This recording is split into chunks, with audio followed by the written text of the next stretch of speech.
el arte de la guerra, inspirado en la sabiduría y la experiencia del gran general chino Sun Tzu. Se exponen las máximas estrategias fundamentales para cualquier líder militar. Entre las estrategias que se escriben en este libro encontramos las siguientes.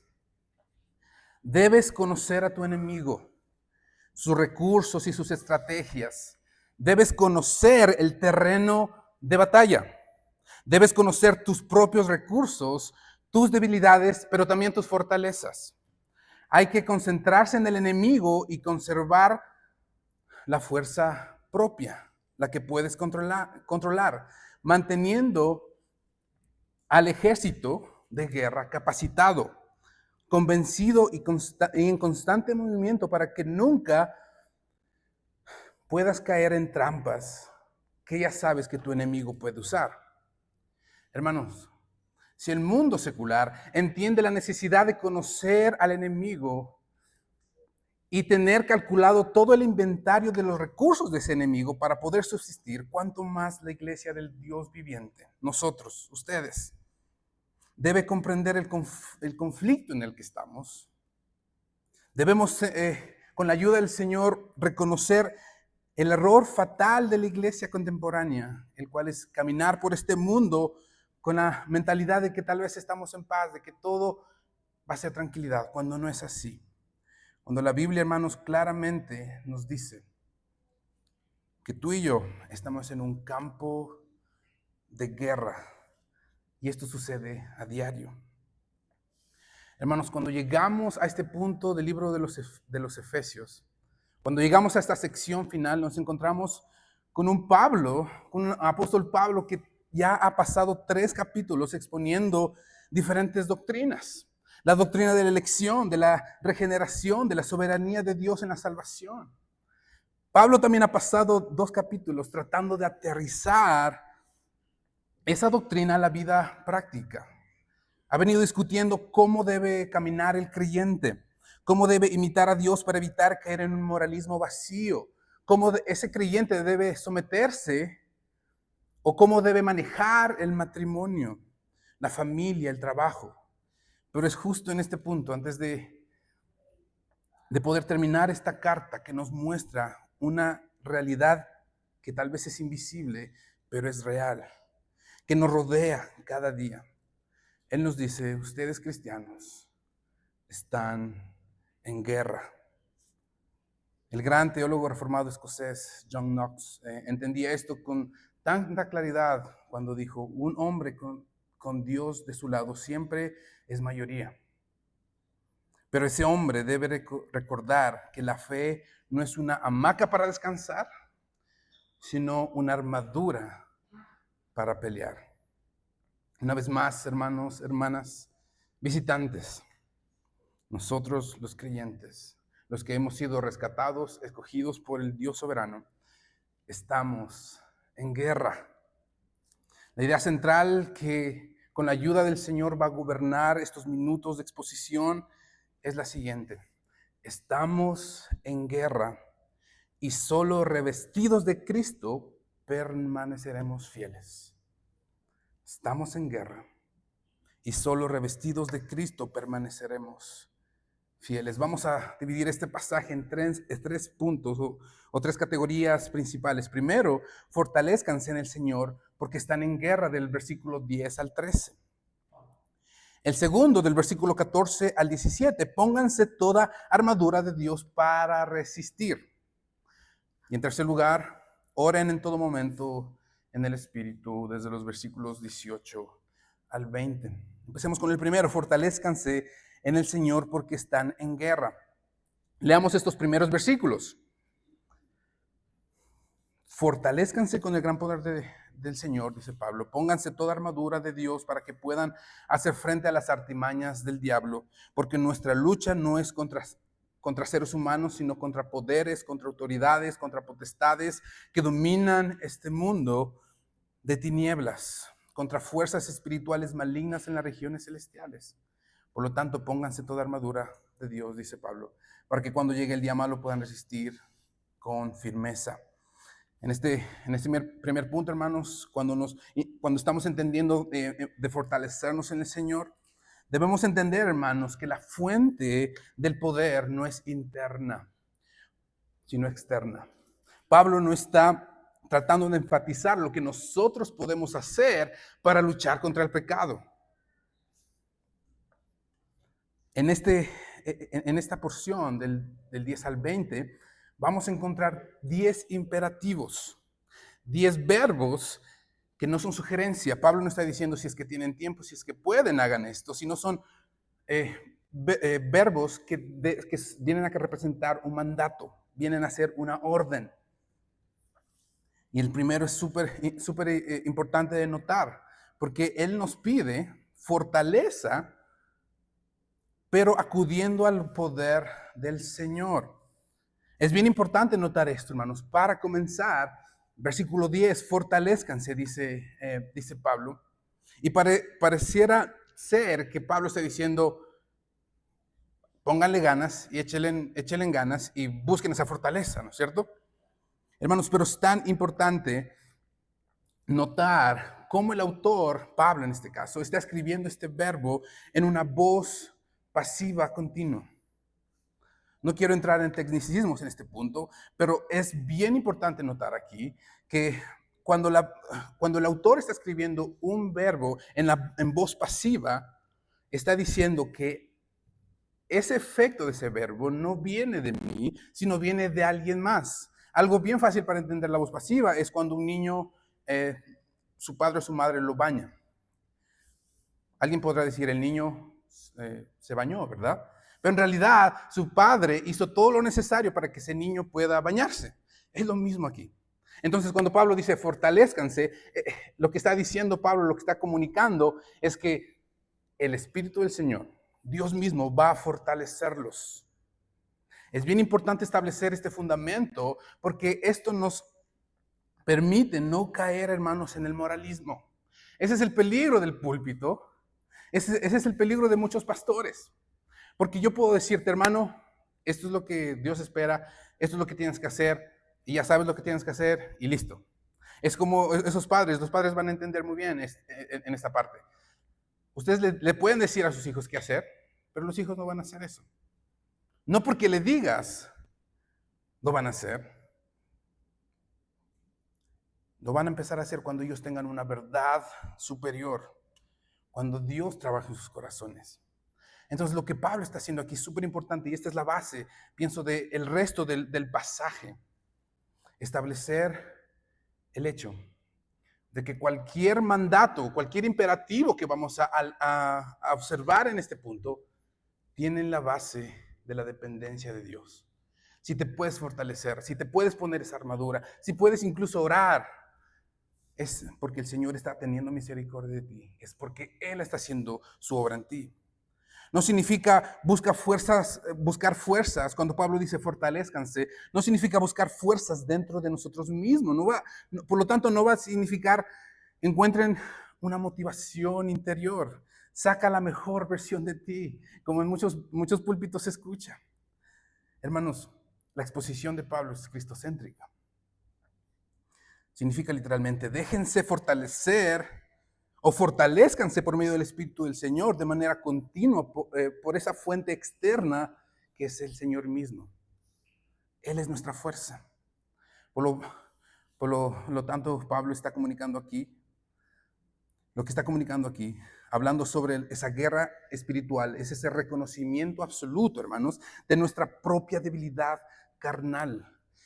Pablo, en otras palabras, está diciendo, apartados de Cristo, si ustedes intentan vivir su vida cristiana, vivir la vida en general, separados del Señor, no va a ser posible. Van a salir lastimados, van a terminar vacíos. Me encanta cuando Juan Calvino en sus instituciones confirma esto. Cuando dice, el hombre nunca comprenderá su necesidad de la fuerza de Dios hasta que sea completamente despojado de toda confianza en su propia justicia y poder humano. Hermanos, cuando nos fortalecemos en el Señor, entendemos por lo tanto que esa fuerza es externa, viene de sí mismo, de nuestro Creador. Pero también tenemos que reconocer el carácter, estamos llamados a reconocer el carácter y esa organización del enemigo que lo tenemos. Pablo nos llama, al final de esta porción, a vestirnos de toda armadura de Dios para poder hacer frente a las artimañas del diablo, de Satanás. La palabra griega aquí para artimañas significa literalmente métodos, es donde la palabra que nosotros usamos como métodos tiene su raíz. Satanás no es un atacante caótico o descuidado, hermanos. Él tiene métodos, planes estructurados, sutilezas intelectuales y trampas incluso doctrinales y teológicas perfectamente diseñadas para destruir tu vida, tu matrimonio y también la pureza de la iglesia local. Como cuando tengo la oportunidad de hablar con matrimonios, siempre les digo, Satanás tiene un plan diseñado en su mente para destruir tu matrimonio. Y si destruye el matrimonio, destruye iglesias, destruye familias completas. Tenemos que reconocer esa realidad. El versículo 12 destruye cualquier noción de materialismo, hermanos. Al definir nuestra oposición, no tenemos lucha contra sangre ni carne, dice Pablo. Por lo tanto, hermanos, tu enemigo no es tu cónyuge, no es tu jefe, no es el gobierno secular, no es tu pastor, no son los hombres impíos que aborrecen el evangelio. Ellos son simplemente peones cautivos del verdadero enemigo. Nuestra lucha es de carácter espiritual, contra principados, contra potestades. Pablo utiliza, por lo tanto, aquí una analogía militar que denota un imperio altamente organizado, jerárquico y enfocado en la destrucción de la obra del Señor. Además de esto, hermanos, he notado yo que podemos caer en dos errores en este tema de la opresión, de la batalla espiritual. En la labor pastoral he notado que, y en el ministerio práctico, he notado que la gente tendemos a irnos a extremos. El primero puede ser una obsesión mística. Aquellos que ven al demonio detrás de un problema mecánico en el carro, de cada dolor de cabeza que uno puede tener o de un pecado personal, evadiendo la responsabilidad de su propia carne y cayendo en las prácticas antibíblicas de atar y reprender. Otro extremo puede llegar a ser el descuidar o el pensar que no estamos en guerras, en una guerra espiritual, perdón. Un escepticismo, digamos, donde el creyente vive como si el diablo fuera un mito de caricatura, ignorando que el adversario opera con mayor eficacia donde se lo ignora. Hermanos, mi ánimo, mi oración es que veamos con un enfoque sobrio y bíblico este tema de la guerra espiritual, donde entendemos que si bien hay una guerra, es una guerra que ya ha sido ganada en la cruz. Pero al reconocer esta guerra, nosotros estamos, por lo tanto, alertas cada día, conscientes que nuestro enemigo Satanás está buscando que nosotros caigamos, que no vivamos con fidelidad. Hermanos, Satanás jamás estará contento con el crecimiento genuino de una iglesia.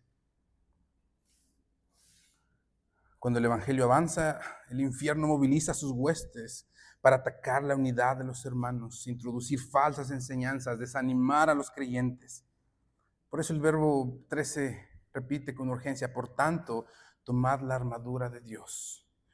No es una sugerencia, no es un mandato, tal vez que si lo puedes hacer si te gusta o no, más bien es algo imperativo, es algo de vida o muerte para poder resistir en el día malo.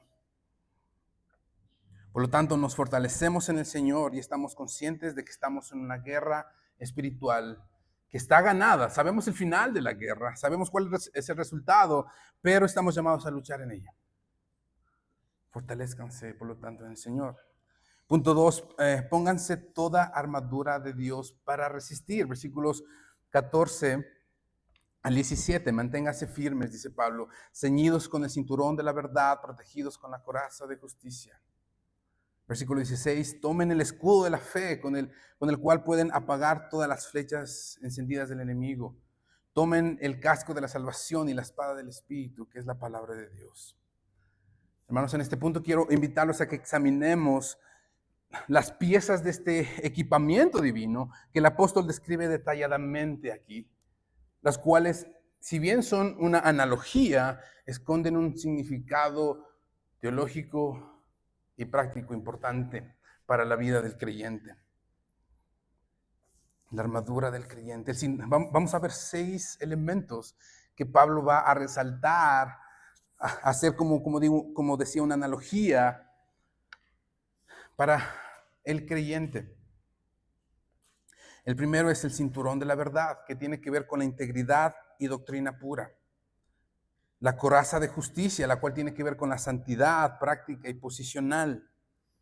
El calzado del evangelio, es el punto 3 que Pablo anuncia aquí, es la firmeza y disposición misionera. El escudo de la fe, la confianza absoluta de las promesas. El casco de la salvación, como número 5, la seguridad y protección frente a los ataques.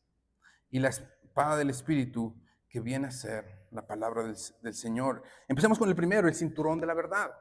Pablo dice, versículos 14, parte A, estad firmes pues, ceñidos vuestros lomos con la verdad. El cinturón del soldado romano, en esta analogía que Pablo hace, mantenía todas las piezas en su lugar. Y recogía también la túnica para permitir el movimiento libre en el combate. Espiritualmente, esto representa 2 realidades inseparables: la verdad fiel de la sana doctrina y la verdad del creyente de la integridad y la honestidad en la vida cristiana. Un cristiano que vive en hipocresía, hermanos, con pecados no confesados, con pecados ocultos, o que cae en el error doctrinal, tiene una armadura completamente suelta. Realmente no está protegido y caerá tal vez en el primer asalto del enemigo. La palabra del Señor, por lo tanto, es la que nos mantiene juntos. Toda esta armadura es la que sostiene y pone todo en su lugar. Es por eso esa necesidad, hermanos, que tenemos de dedicar tiempo, de saber cómo manejar y cómo entender la palabra del Señor. En segundo lugar, la coraza de la justicia, versículo 14, parte B, y vestidos de toda coraza de justicia, dice Pablo. ¿A qué se refiere con esto? Hermanos, la coraza protegía los órganos vitales del soldado romano, especialmente el corazón. Esto apunta directamente a esa justicia y rectitud imputada de Cristo que nos justifica ante Dios, pero también a esa justicia y rectitud que uno puede vivir, uno puede expresar, esa rectitud, esa obediencia, esa santidad práctica de andar a diario con el Señor. Hermanos, cuando cedemos ante el pecado voluntariamente, cuando la rectitud de Cristo solo es teórica, cuando escuchamos que la rectitud de Él es mía por medio de la fe, pero solo lo mantenemos como un concepto mental, estamos totalmente expuestos a los dardos de la tentación de Satanás. Quedamos totalmente libres para ser atacados, sin tener protección alguna. Luego, Pablo, en el versículo 15, introduce un nuevo elemento de esta armadura. Vayan conmigo, versículo 15. El calzado del evangelio de la paz. Pablo dice, y calzado los pies con el apresto o disposición, dicen nuestras otras versiones, del evangelio de la paz. Las sandalias romanas, hermanos, y esto es súper interesante, tenían clavos de hierro en la suela para aferrarse firmemente al terreno y evitar deslizamientos en el combate. Hermanos, esta seguridad objetiva, este entendimiento de que el Señor te llama a no solo protegerte del enemigo, a no solo tener la verdad, sino a tener muy presente y vivir esto de una forma práctica, de que estamos llamados a avanzar y a proclamar ese evangelio que nos hizo libre en este mundo hostil. Estamos, hermanos, llamados a abrazar la sana doctrina. Claro que sí. Amar la sana doctrina, amar la palabra del Señor, pero también debemos compartirla. De nada sirve, hermanos, tener un conocimiento sano de la palabra del Señor, pero si solo lo guardamos para nosotros. Parte, por lo tanto, de luchar en esta vida cristiana, de ponernos la armadura, es predicar el evangelio. Es pedir al Señor oportunidades, ser intencional para predicar ese evangelio donde quiera que tú estés, donde quiera que el Señor te permita estar. Pablo también pone aquí un nuevo elemento en esta armadura, el escudo de la fe, versículo 16. Sobre todo, dice en el versículo 16, vayan conmigo, tomad el escudo de la fe, con el cual podrás o vas a apagar todos los dardos del fuego del enemigo. El escudo romano en ese tiempo, hermanos, era grande, era rectangular, estaba cubierto de un cuero mojado que permitía extinguir esas flechas que tenían fuego.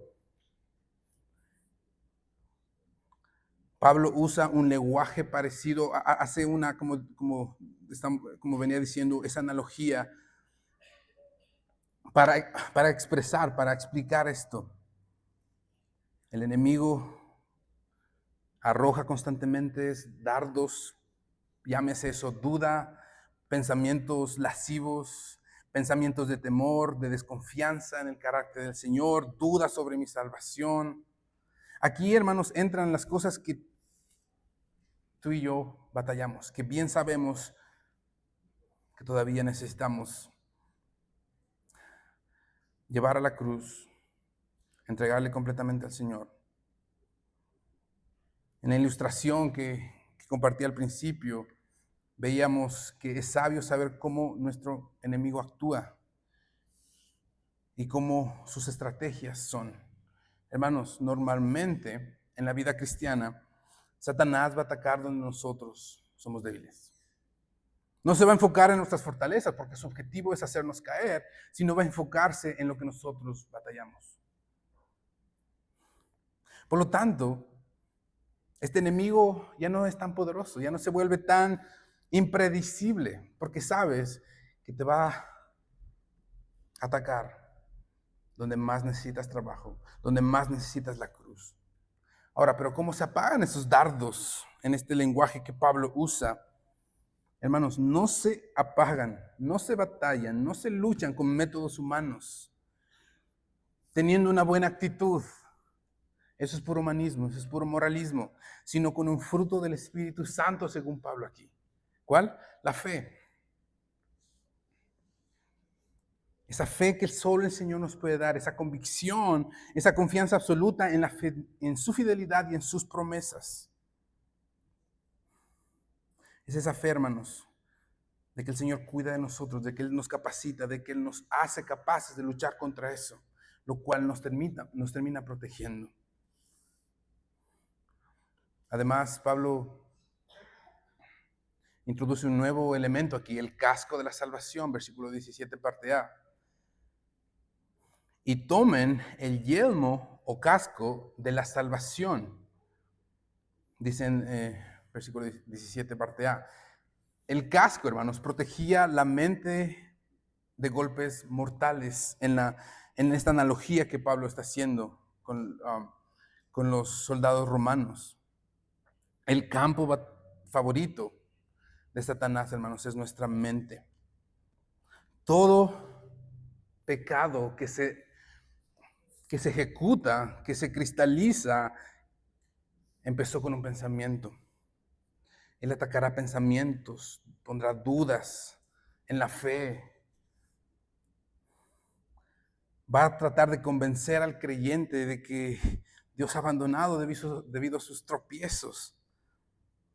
Satanás es experto en poner incertidumbres, en tergiversar lo que Dios ha dicho en su palabra. El primer ejemplo de esto lo vemos en Génesis. Ya sabemos, hermanos, cómo nuestro enemigo funciona. No es tan creativo, de hecho, Satanás. tiene un modus operandi. Empieza con el pensamiento. Te incita a pensar en algo que bien sabemos no es correcto, no es debido.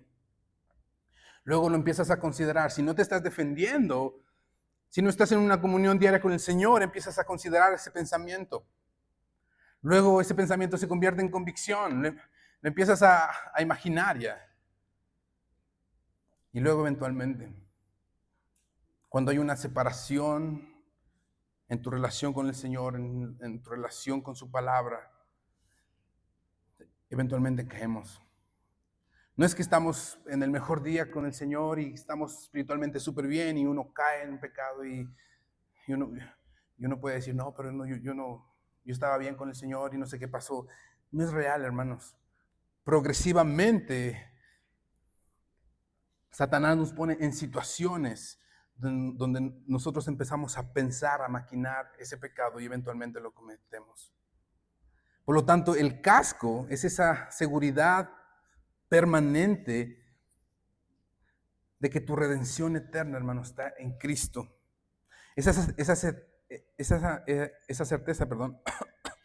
de que tu destino final está sellado por la sangre del pacto eterno que Cristo lo selló.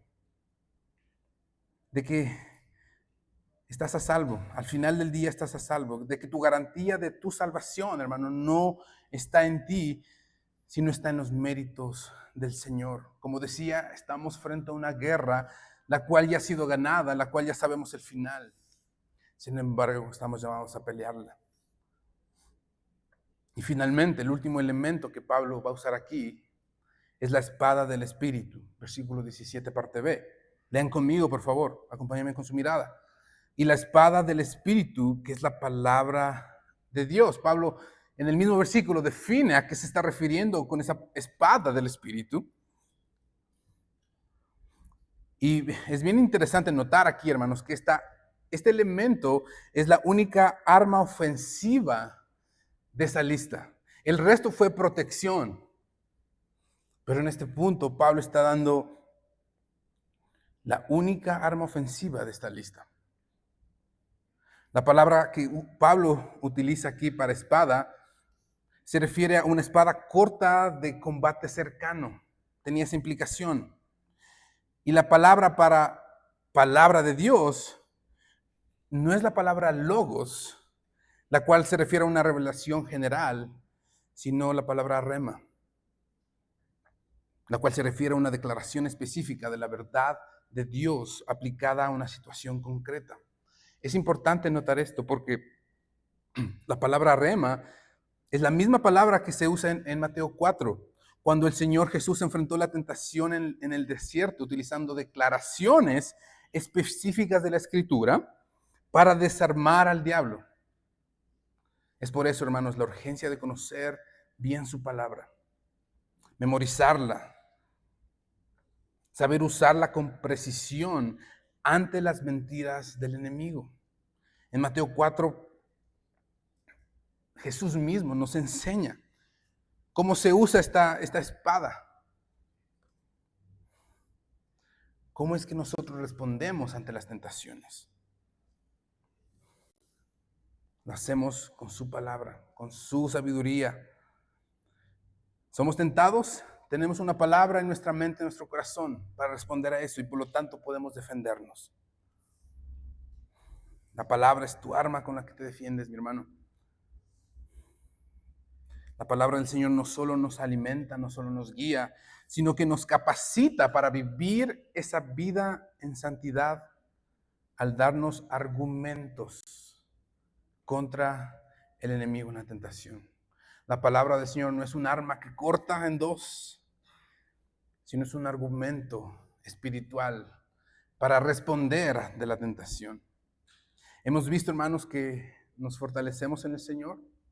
En esta batalla espiritual nos fortalecemos en el Señor. Estamos conscientes de que estamos en guerra, que nos podemos estar madura todos estos elementos para poder resistir. Y finalmente, punto 3, oren en todo momento en el Espíritu. Dice Pablo, versículos 18, 19 y 20. Oren en el Espíritu en todo momento con peticiones y ruegos, dice Pablo. Manténganse alertas y perseveren en oración por todos los creyentes. Oren por mí para que cuando hable me dé palabras para dar a conocer el Evangelio de la verdad. Oren para que proclame valerosamente como debo de hacerlo. Hermanos, notemos que la oración es enfatizada por Pablo no como una pieza más, sino es como una atmósfera de esta batalla. Un soldado, hermano, puede tener la mejor armadura del mundo. Puedes tener todos los elementos bien puestos para esta batalla. Pero si pierde la comunicación, llamémoslo así, con el centro de mando, realmente estás perdido. Nadie puede dirigir tus pasos. Puedes estar yendo para un lugar donde tus enemigos son más. Estás perdido. Por lo tanto, la oración es esa línea de comunicación directa con el general del ejército llamado Jesucristo. Pablo establece 4 dimensiones de la oración en el versículo 16 aquí. Establece la frecuencia de esa oración. En todo tiempo, dice Pablo.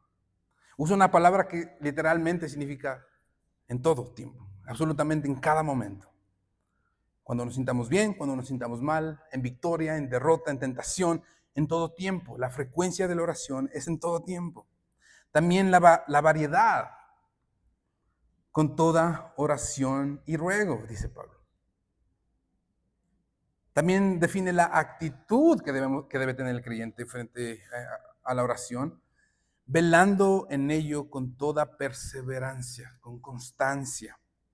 No solo cuando lo sienta, no solo cuando sea fácil orar, sino cuando sea difícil también.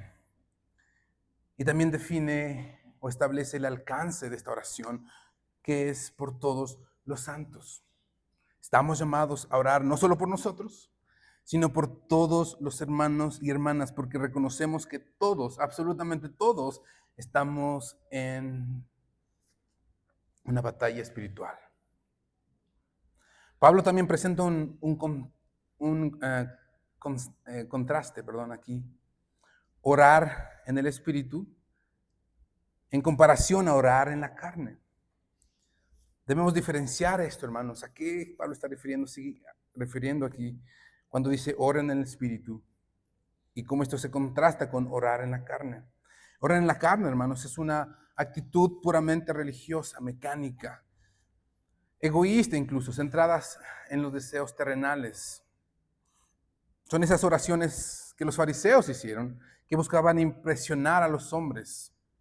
O también torcer el brazo de Dios, como que Dios va a ser convencido por el que ora para cambiar su voluntad.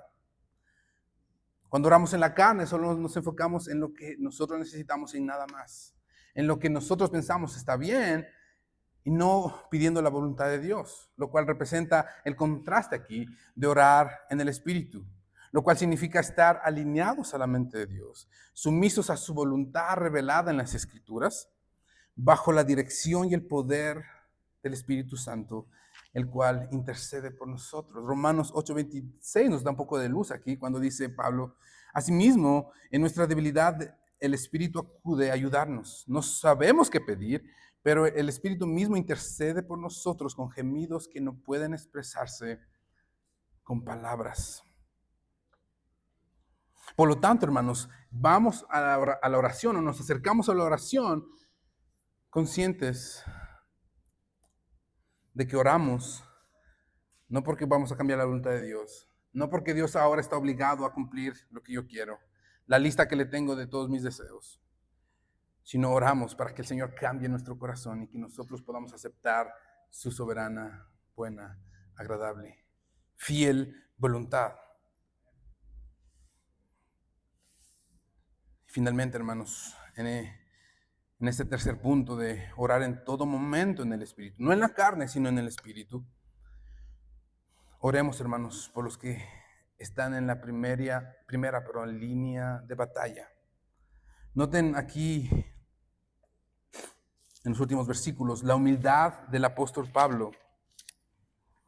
Él está preso en Roma, acuérdense en este punto. está encadenado, está bajo constante vigilancia. Y fíjense, hermanos, que él no pide oración por su comodidad física. No pide que las cadenas sean rotas para que él pueda ir a pasarla bien con sus amigos. No pide que Nerón sea destruido, lo cual él lo pudiera hacer. Él pide lo siguiente: oren por mí para dar a conocer con denuedo el ministerio del Evangelio. Esto es orar en el Espíritu. Cuando pones a un lado tus deseos, cuando pones a un lado lo que tú piensas que necesitas y priorizas el avance del Evangelio y que tu situación, cualquiera esta sea, dé gloria al Señor. Esto es orar en el Espíritu. Pablo en este punto conocía perfectamente el costo físico y ministerial y emocional incluso de proclamar el Evangelio, hermanos. Si revisamos el registro histórico en el libro de los Hechos, tenemos una lista como la siguiente. Este era el Pablo que estaba escribiendo. Pablo escribe estas palabras después de lo que estoy a punto de decir. En Damasco, los judíos intentaron matarlo y tuvo que escapar en una canasta. En Jerusalén, los judíos helenistas buscaron su muerte de inmediato. En Antioquía de Pisidia, fue expulsado por los líderes de esa ciudad. En Icono, huyó a duras penas antes de ser apedreado. En Listra, lo apedrearon salvajemente y lo arrestaron fuera de la ciudad. En Filipos, fue azotado con varas y arrojado al calabozo. Sufrió Pablo persecución y motines en Tesalónica, en Berea, en Corintio y en Éfeso. Finalmente fue capturado y golpeado en Jerusalén, encarcelado por 2 años en Cesarea. Sufrió un naufragio terrible en la isla de Malta, hasta llegar a este primer encarcelamiento bajo el arresto domiciliario en Roma, lo cual venía a ser un preámbulo de lo que las cartas pastorales registran como su segundo encarcelamiento y definitivo antes de su martirio bajo la espada de Nerón, confirmado en 2 de Timoteo. Era un hombre que había sufrido. Era un hombre que tal vez decía: Señor, ya dame un respiro, por favor. He sufrido demasiado. He sido perseguido, he sido golpeado. Soy un gigante, hermanos de la fe. Un hombre de Dios como Pablo.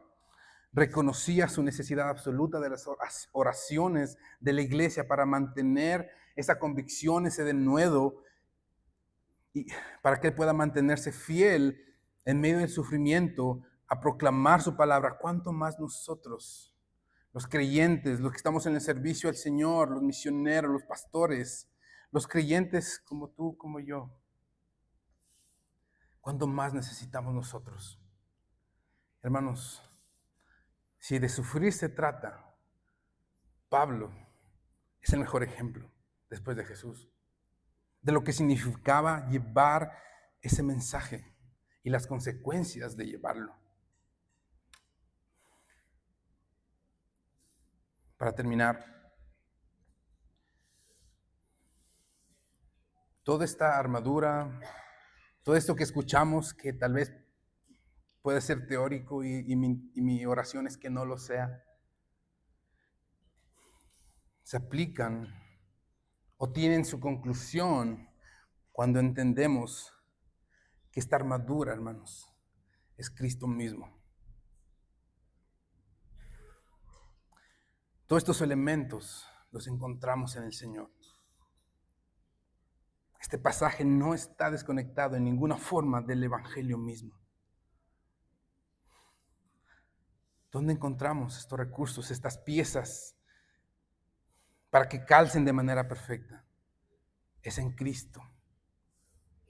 Él es la verdad encarnada, hermanos, según Juan 14:6. Él es nuestra justicia perfecta, imputada en la cruz, según 2 de Corintios 2:21. Él es nuestra paz permanente con el Padre, según Efesios 2:14. Él es el objeto y el autor de nuestra fe, según Hebreos 12:2. Él es el capitán de nuestra salvación, según Hebreos 2:10. Vestirse de la armadura de Dios, hermanos, no es un ejercicio místico mental. Pablo solo está ayudándonos a entender cómo esto funciona, cómo nosotros podemos entenderlo mentalmente. Pero lo que sí es que es una sumisión diaria al señorío absoluto del Señor Jesucristo, disponiendo tu vida, tu corazón, para que Él gobierne en tu vida. Cuando llamamos al Evangelio, cuando decimos, reconoce que el Señor es tu Salvador y tu Señor, es ese llamado a abandonar completamente, a que te abandones completamente en Él, a que ahora Él sea el que gobierne, que ahora Él sea quien dirija tu vida por completo. Reconozcamos también que Satanás no teme, hermano, tu conocimiento de la Biblia. Él no está sorprendido por cuánto sabes, por cuánto manejas, lo cual es importante. Toda buena práctica proviene de una buena teoría. Él no teme de esto. Él no teme tus cantos. Así como William Gurney decía, un teólogo puritano, Él no teme ni tus cantos, ni tu conocimiento de la Biblia, ni tus programas eclesiásticos. Lo único que hace temblar al infierno es un creyente de rodillas que se ha escondido en la justicia, en la rectitud de Cristo, que camina en la verdad de Dios. Tal vez tú viniste de visita, tal vez tu primera vez. Tal vez habías escuchado del Señor, de Cristo. Debes comprender la urgencia de tu situación espiritual, querido amigo visitante. Tú no eres un espectador neutral de esta guerra. La Biblia declara claramente en Efesios 2:2 que fuera de Cristo, de que si no estás en Cristo, estás caminando bajo la influencia directa del príncipe de la potestad del aire. Estás completamente desarmado. Si no estás en Cristo, este armamento no es posible. Necesitas creer y arrepentirte. Arrepiéntete de tu rebelión y cree en Jesucristo como tu Señor y Salvador en esta tarde. Y recibe esa salvación que solo se halla en los méritos de Jesucristo. Y para los creyentes, iglesia, hermanos, hermanas, meditemos en el panorama de nuestras vidas o de las vidas de personas que conocemos. ¿Por qué hay tantos matrimonios cristianos destruidos? ¿Por qué hay tantas separaciones? ¿Por qué hay tantos ministerios incluso que terminan? ¿Por qué hay tanto pensamiento secular incluso dentro de la iglesia? Porque hemos ido a pelear, hermanos, vestidos con trapos de nuestra propia opinión y nuestra propia fuerza carnal. Hoy el Señor nos está llamando a despertar de ese letargo espiritual. Por lo tanto, creyente, cristiano, examina tu cinturón, revisa tu coraza, toma esa espada de la palabra, ponte el calzado del evangelio y persevera en la oración, en el espíritu, porque estamos en guerra y solo vestidos de Cristo permaneceremos fieles. Vamos a orar. Señor, gracias por tu hermosa palabra. Gracias por la